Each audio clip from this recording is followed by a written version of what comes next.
हमारा जो लेक्चर है वो एप्लीकेशन ऑफ गॉस थ्योरम। सबसे पहले हम गॉस थ्योरम डिस्कस करेंगे, देन इट्स एप्लीकेशन। और बच्चों ये application is very most important for 5 और 3 marks questions in a board exam.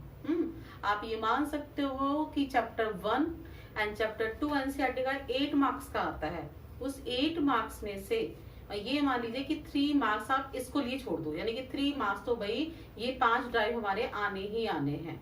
So let's start the lecture and welcome to all of you in Epsilon Physics. Myself है शिखा त्यागी। Okay, सबसे पहले discuss करते हैं बेटा Gauss theorem. What is the meaning of Gauss theorem? तो Gauss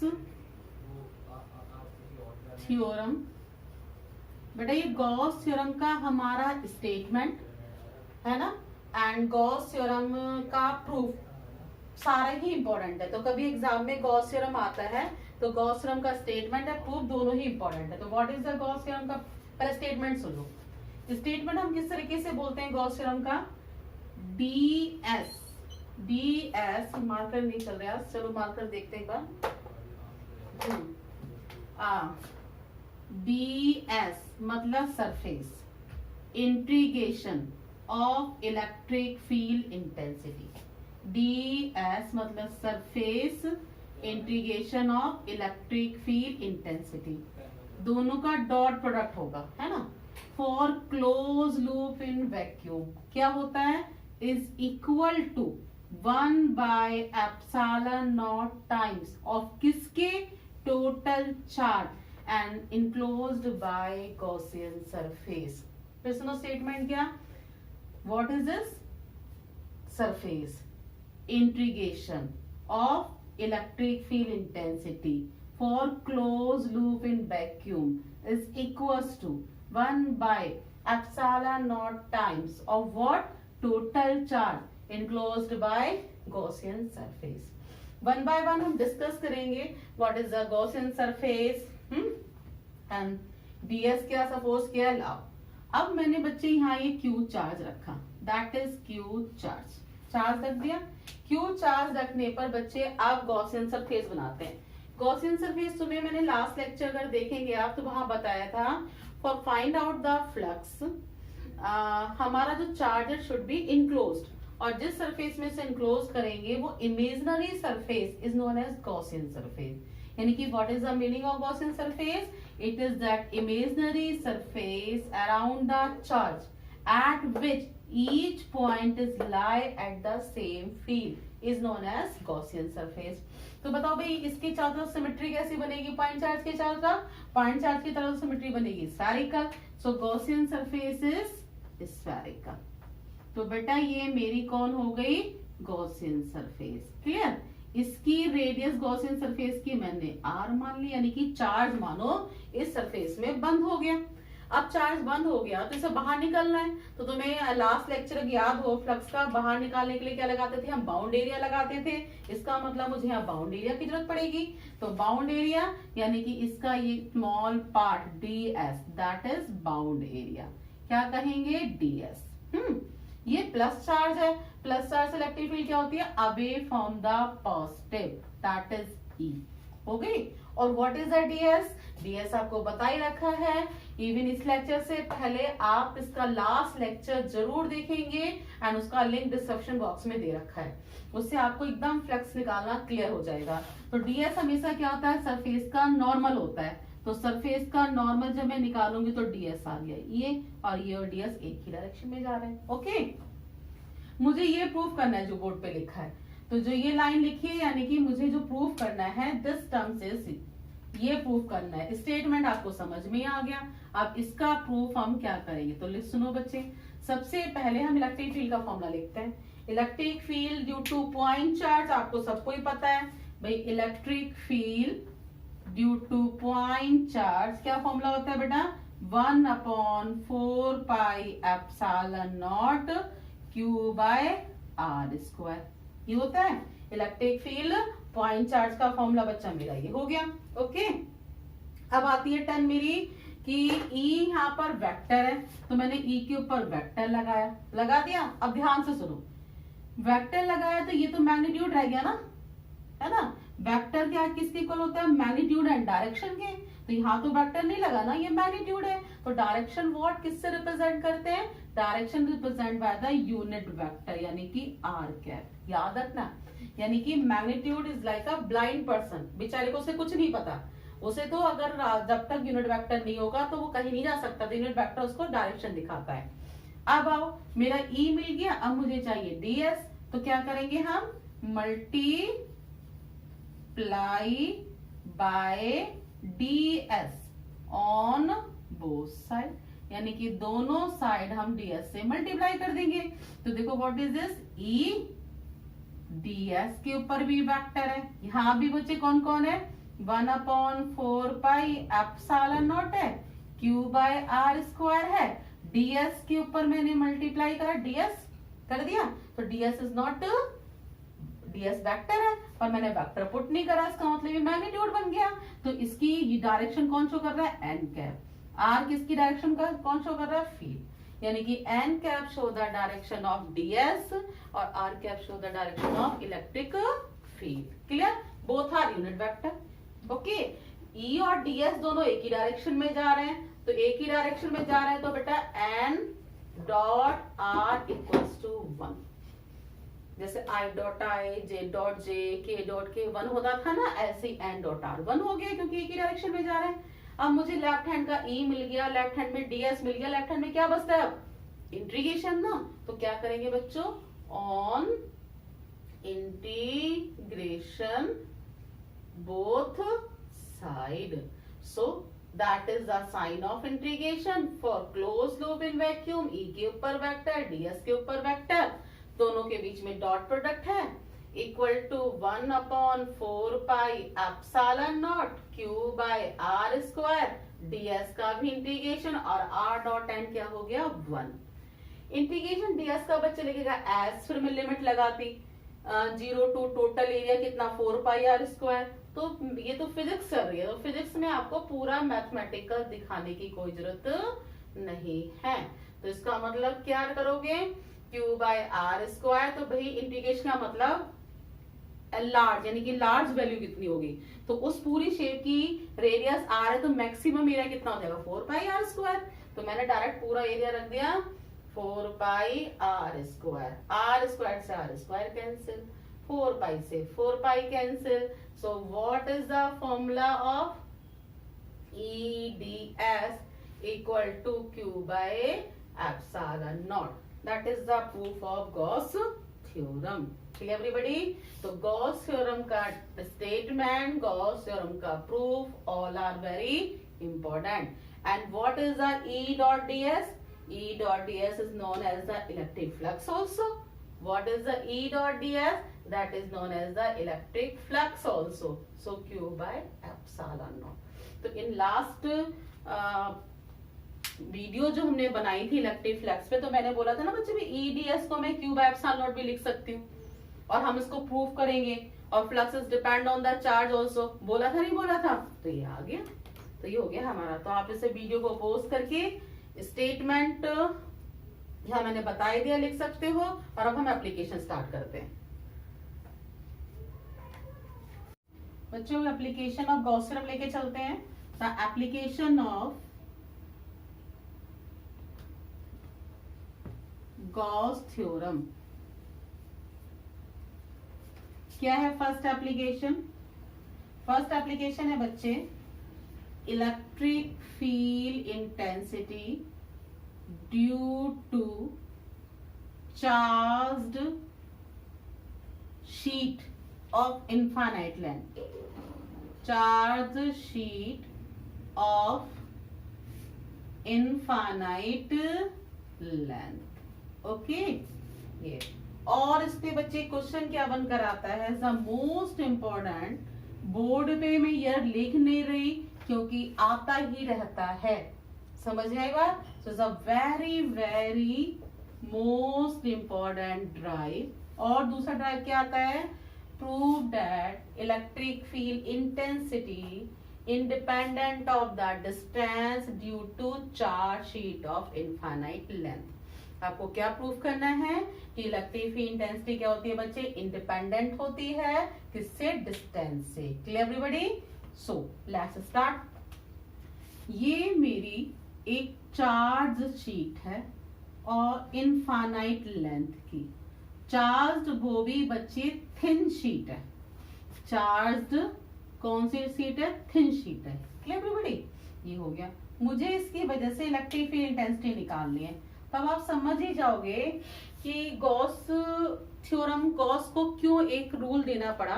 Gauss के लिए हम क्या कर सकते हैं, जहां चार्ज सब में डिस्ट्रीब्यूटेड होता है, जैसे हमने इलेक्ट्रिक फील्ड इंटेंसिटी निकाली पॉइंट चार्ज की वजह से, तो k/r² हो गई। फिर हमने डायपोल की वजह से निकाली, तो उस वो सुपरपोजिशन प्रिंसिपल को यूज करके आई है ना। पहले एक के फिर दूसरे को सॉरी, तो एक और दूसरे को आई, तो वो सुपरपोजिशन प्रिंसिपल को यूज करके आई। अब इसमें क्या है, इसमें चार्ज सब में डिस्ट्रीब्यूटेड है। तो अगर मैं यहाँ पे इसे सॉल्व करना चाहूंगी तो दो मेथड है, या तो मैं इंटीग्रेशन मेथड से इसको सॉल्व करूं, वो बहुत लेंथी मेथड हो जाने वाला है। तो गॉस ने अपना रूल दिया जिससे हम इसके इन डिस्ट्रीब्यूशन जहां हो चार्ज का, यूनिफॉर्मली डिस्ट्रीब्यूशन जहां चार्ज का हो, उसे यूज करके हम easily electric field intensity find out कर सके। Clear everybody? तो हम वहां इंटीग्रेशन को यूज करने से बच जाते हैं। तो क्या हुआ, मुझे इसके दोनों साइड शीट निकालनी है। अब मेरा ये हाथ है जैसे पॉजिटिवली चार्ज है, तो बेटा ये इधर से भी पॉजिटिवली चार्ज होगा और इधर से भी पॉजिटिवली चार्ज होगा, यानी कि इलेक्ट्रिक फील्ड मुझे इस साइड भी निकालनी है और इलेक्ट्रिक फील्ड मुझे इस साइड भी निकालनी है। Clear everybody? और जो दो साइड निकालनी, तो हमें दोनों तरफ इसके बाउंड एरिया मानना होगा। एक बाउंड एरिया ये हो गया दिस साइड, क्लियर, और मुझे इसके बैक साइड में भी निकालनी है क्योंकि बैक साइड भी पॉजिटिव हो गई। एक बाउंड एरिया ये हो गया बच्चे। तो आप देखो कि इस साइड में बाउंड एरिया का ds एरिया वेक्टर क्या होता है, normal to the vector, so that is the ds हो गया, ये नॉर्मल टू द वेक्टर हो गया। और what should be the electric field intensity, away from the positive, तो away from the positive electric field intensity ये हो गई। अब इस साइड आ जाओ, इसका भी नॉर्मल क्या हो गया, ds हो गया, और electric field is away from the positive क्योंकि ये पार्ट पॉजिटिव है। तो एवरीबॉडी, तो नेट फ्लक्स कितना होगी, ये फर्स्ट फेज, ये सेकेंड फेज। तो नेट फ्लक्स तुम्हारा कितना हुआ, दो की वजह से हुआ, φ1 और φ2। तो यूजिंग इसको यूज करेंगे हम गॉस थ्योरम को, using Gauss theorem. Total flux कितना बचे, φ first plus φ second. What is φ first, ये रहा, कितना है, e ds cos 0 है ना। तो क्या लिखोगे, e ds, डॉट लगाते थे ना, डॉट हटा के क्या आ गया, cos 0, प्लस सेकेंड में भी देखो कितना है, e ds cos 0, e ds cos 0, that is second. cos 0 is 1, तो what should be the phi? The phi equals to 2e ds of integration। होगी बात बच्चे? तो कितना हुआ, phi equals to 2e integration of ds। ds का integration, तो मेरे पास कोई डेफिनेट शेप होती तो आप बोलते, स्फेयर होता तो 4πr² पूरा करके लिख देते हैं, अगर सिलेंडर होता तो 2πr लिख देते हैं, बट एक डेफिनेट शेप नहीं, तो ds का इंटीग्रेशन इज s रख दिया। तो कितना आया मेरे पास यहाँ पर, अब इसके आगे चल रहे हैं बच्चे, तो कितना आया मेरे पास, phi equal to 2es, and everyone know about the phi कितना होता है, q/ε0 2es। तो व्हाट इज द e बेटा, q/2s ε0, इक्वेशन नंबर 1। सिंपल था, मैथमेटिकल था, इतना मैंने कर दिया। अब इसकी आगे की कहानी सुनो। आगे की कहानी का मतलब बच्चे कि मुझे Q को हटाना है। Q मतलब ये, that is the total charge यहाँ डिस्ट्रीब्यूटेड है। मुझे यहाँ पे आंसर चार्ज डेंसिटी की फॉर्म में डालना है। जहां चार्ज यूनिफॉर्मली डिस्ट्रीब्यूटेड होता है, then answer is find out in the form of charge density. बच्चे चार्ज डेंसिटी तीन तरह की होती है। एक होती है लीनियर चार्ज डेंसिटी, दूसरी होती है सरफेस चार्ज डेंसिटी और तीसरी होती है वॉल्यूम चार्ज डेंसिटी। तो क्या मतलब हुआ linear charge density, surface charge density and volume charge density? अब मैं आपसे कहूं, ध्यान से सुना, मैंने कहा ये एक वायर है, इस पे चार्ज डिस्ट्रीब्यूटेड है ना, इस वायर की लेंथ L है, तो चार्ज डेंसिटी निकालो। तो there is a length is more than इस क्रॉस सेक्शनल एरिया ना, कौन ज्यादा है, इसकी लेंथ ज्यादा है as compare to cross sectional area. तो यहाँ जो चार्ज डेंसिटी होगी, charge in per unit length होगी, that is known as the linear charge density. Okay, इसमें आ गया। अगर बच्चों इस तरीके से कोई एक सरफेस दे रखी है, इसके ऊपर चार्ज है, तो यहाँ देखो दैट इज द सरफेस ज्यादा है ना, area is more as compare to length. Clear everybody? तो यहाँ चार्ज डेंसिटी क्या होगी, सिग्मा, यानी कि चार्ज अपॉन एरिया होगी, that is known as surface charge density. Clear? अब मान लो कोई चीज को मैंने बंद कर दिया, इसके इनक्लोज कर दिया इसके अंदर, तो अंदर बंद है ना, यानी कि वॉल्यूम ऑक्युपाइड हो रहा है। सो चार्ज डेंसिटी कौन सी होगी, चार्ज डेंसिटी तो रो होगी, यानी कि वॉल्यूम चार्ज डेंसिटी, यानी कि चार्ज अपॉन वॉल्यूम। तो तीन तरह की चार्ज डेंसिटी होती है, linear, surface and volume. Okay बेटा, तो आप मुझे बताओ which charge density is used in it. सोचो, लीनियर, सरफेस या volume? That is the surface charge density, क्योंकि प्लेट की सरफेस पे चार्ज डिस्ट्रीब्यूटेड है ना, तो which charge density is use, surface charge density. Clear? तो हमने क्या माना, तो देखो बच्चे, अब इस तीनों तरह की चार्ज डेंसिटी हम यूज करेंगे। तो क्या हुआ, Q sigma equal to charge upon area, जो एरिया हो वही लगाओ, एस है तो एस, 4πr स्क्वायर तो 4, जो भी एरिया हो। तो what is Q, sigma into s, put it in one में पुट कर दो, तो बेटा फॉर्मूला क्या हुआ, E equal to sigma into s upon 2s epsilon naught. So what is sigma by 2 epsilon naught. So what is the electric field intensity due to the thin charge sheet is sigma upon 2 epsilon naught. अगली बात समझ में, क्या इस फॉर्मूले में distance आ रहा है? No, so it is independent of distance. किससे इंडिपेंडेंट है बच्चों ये? डिस्टेंस से। तो कोई आपसे पूछे कि फॉर ग्राफ बनाओ, किसके लिए ग्राफ बनाओ, इलेक्ट्रिक फील्ड इंटेंसिटी का डिस्टेंस के साथ ग्राफ बनाओ, तो आप कहोगे that is straight line, because it is independent of distance. Clear everybody? So pause the video, write down this lecture, and अब मैं इसका ही नेक्स्ट पार्ट, यानी कि इसका ही एक एप्लीकेशन नोट करके चलती हूँ। तो अब हम इसके कुछ इंपॉर्टेंट पॉइंट डिस्कस करते हैं, सुनना ध्यान से।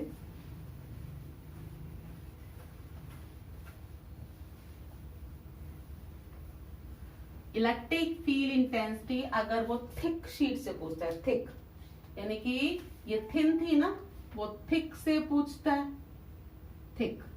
तो थिक के लिए याद रखना, प्रूफ तो आप थिन जैसे ही करोगे, प्रूफ तो आप थिन जैसा ही करोगे, बट क्या है, किस तरीके से सॉल्व कर दोगे।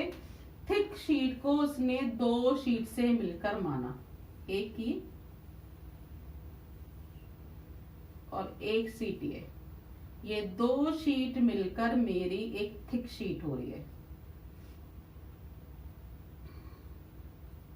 क्लियर? सारी प्लेट कैसी है मेरी, पॉजिटिवली चार्ज्ड है, ये पॉजिटिवली चार्ज्ड है। अब आगे कहानी क्या स्टोरी है, स्टोरी ये है कि दो शीटों से मिलकर बना है। दो शीटों का मैं क्या बताऊं, जैसे मेरी एक शीट ये है और एक शीट ये। Clear everybody? ये भी पूरा पॉजिटिवली चार्ज है, ये भी पूरा पॉजिटिवली चार्ज है। इसका इलेक्ट्रिक फील्ड इंटेंसिटी कितना निकाला मैंने, सिग्मा बाय 2 एप्सिलॉन नॉट। इसका भी कितना निकाला मैंने, सिग्मा बाय 2 एप्सिलॉन नॉट। दोनों मिल गई, दोनों को ऐड कर दो, कितना हो गया, सिग्मा बाय एप्सिलॉन नॉट हो गया, नहीं हो गया?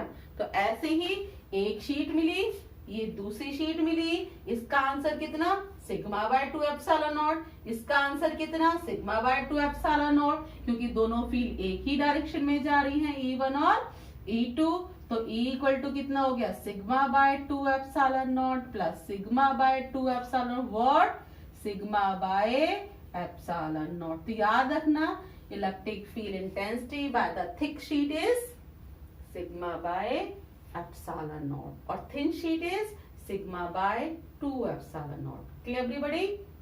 ओके, नेक्स्ट इसका सुनो, नेक्स्ट नोट क्या है, ये तो फर्स्ट नोट था। नेक्स्ट नोट में वो कहता है electric field intensity due to charge sheet, two parallel charge sheet. Electric field intensity due to parallel charge sheet same of infinite length। Okay, क्या करोगे बच्चे इसमें, लसन, एक प्लेट ये है, ये भी मेरी पॉजिटिवली चार्ज है,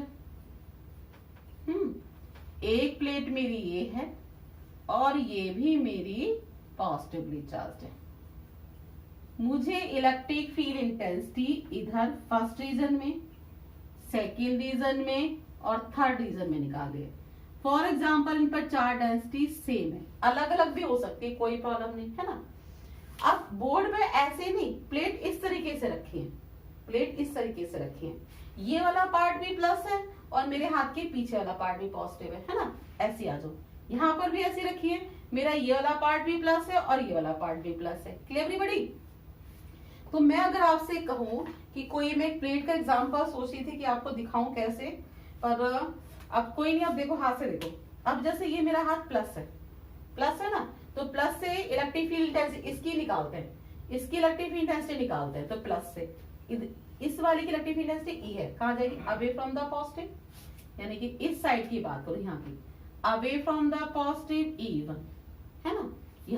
यहाँ निकालूंगी तो भी अवे फ्रॉम द पॉजिटिव, इस वाले पार्ट से हो गई बात, away from the positive, away from the positive, हो गई बात। ओके, और इस साइड से भी क्या निकालूंगी, इसकी इलेक्ट्रिक फील्ड इंटेंसिटी, तो अवे फ्रॉम द पॉजिटिव, इस वाले पार्ट से। अब आ जाओ, इस वाले पार्ट से निकालूंगी इस साइड, तो क्या होगी, अवे फ्रॉम द पॉजिटिव। तो ये E1 है, E1 देखो किस किस की वजह से, डायरेक्शन देखना, E1 इस वाली प्लेट ऐसे रखा है, तो ये वाला प्लस है, ये वाला भी प्लस है, इधर यहाँ भी अवे फ्रॉम द पॉजिटिव, यहाँ भी अवे फ्रॉम द पॉजिटिव और इधर भी away from the positive. Okay, अब इस हाथ की लिखो, अगर मैं अब इस हाथ से निकालती हूँ इलेक्ट्रिक इंटेंसिटी, देखो ये वाला मेरा हाथ यहाँ पे ये ऐसे रखा है, ये भी प्लस है और ये भी प्लस है, इससे यहाँ निकालते तो क्या होगी, अवे फ्रॉम द पॉजिटिव, हो गए बच्चे। और इससे इस साइड निकालती हूँ इधर अवे फ्रॉम द पॉजिटिव और इस साइड भी क्या होगी, away from the positive. Hope so ये सब इनकी सेकंड वाली की 2 मान लो, अब तो क्लियर होगी। जो पॉजिटिव एक्सिस में जाएंगी वो इलेक्ट्रिक फील्ड पॉजिटिव होंगी और जो नेगेटिव में जाएंगी वो इलेक्ट्रिक फील्ड इंटेंसिटी नेगेटिव होंगी। तो दिस साइड इज नेगेटिव और राइट हैंड साइड वाली पॉजिटिव। तो फर्स्ट रीजन में आ जाओ, ई फर्स्ट, दोनों लेफ्ट में जा रही हैं तो -E1 -E2 है ना। एक की आप अभी निकाल चुके, एक प्लेट की इलेक्ट्रिक इंटेंसिटी कितनी निकाली थी, sigma by 2 epsilon minus sigma by 2 epsilon कितनी हो गई, -सिग्मा बाय एप्सिलॉन नॉट। आगे फर्स्ट रीजन में और सिग्मा 1 और सिग्मा 2 इक्वल नहीं होते तो सिग्मा 1 प्लस सिग्मा 2 आ जाती। ओके, सेकंड में आ जाओ, विच इज प्लस, ये वाली प्लस और ये वाली नेगेटिव, तो बच्चे क्या हुआ, E1 -E2 कितना हुआ, sigma by 2 epsilon naught minus sigma by 2 epsilon naught that equals to 0। इसका मतलब 2 प्लस के बीच में, याद रखना 2 प्लस के बीच में चाहे शीट हो चाहे चार्ज हो, हैं 2 प्लस या दोनों माइनस हो, दोनों सेम हो, उनके बीच में इलेक्ट्रिक इंटेंसिटी 100% 0 होगी। ये बात दिमाग में बैठा लेना, चाहे दोनों चार्जेस हो चाहे दोनों शीट हो, उन पे चार्ज डेंसिटी दे रखी हो, इलेक्ट्रिक इंटेंसिटी 0। ओके, थर्ड में आ जाओ, ई थर्ड में all are positive, E1 plus E2 equal to कितना हो गया, सिग्मा बाय 2 सारी प्लस वैल्यू हो गई, sigma by 2 epsilon naught, that is sigma by epsilon naught. तो होप सो आपको क्लियर हो गया होगा कि दो अगर चार्ट शीट है तो हमारा आंसर किस तरीके से आएगा। क्लियर? तो प्लेटों के बीच में इलेक्ट्रिक इंटेंसिटी 0, प्लेट के लेफ्ट हैंड साइड में माइनस और राइट हैंड साइड में प्लस।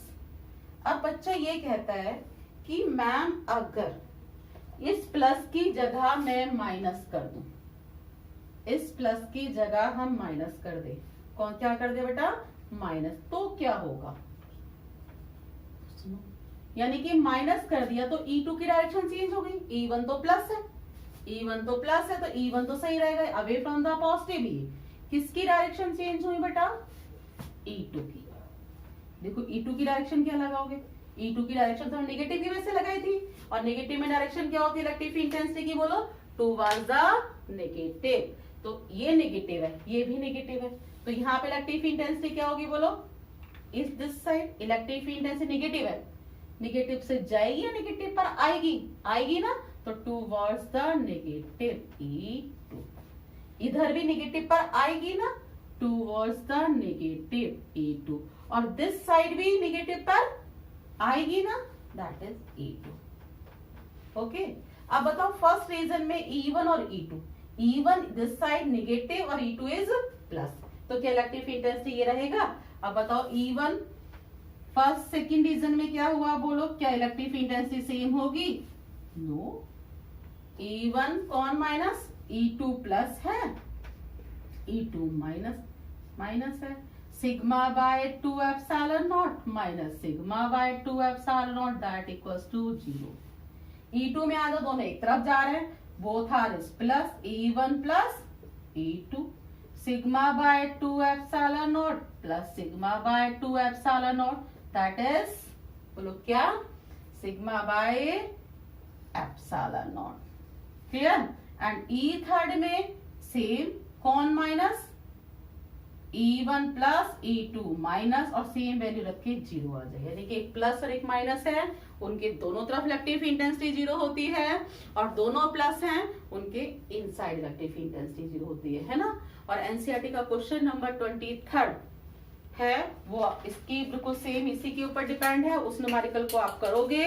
और आज हमारा इस लेक्चर में कितने टॉपिक हुए? गॉस थ्योरम, और इसका एक एप्लीकेशन हुआ, कौन सा? Electric intensity due to thin sheet of infinite length. Okay बच्चे, और इसमें क्या होता है? ये इलेक्ट्रिक इंटेंसिटी थिन शीट की इंडिपेंडेंट ऑफ डिस्टेंस होती है। सो प्रैक्टिस करो, रिटन प्रैक्टिस करो, और इसको अगेन एंड अगेन रिवाइज करते रहो। थैंक यू बच्चों।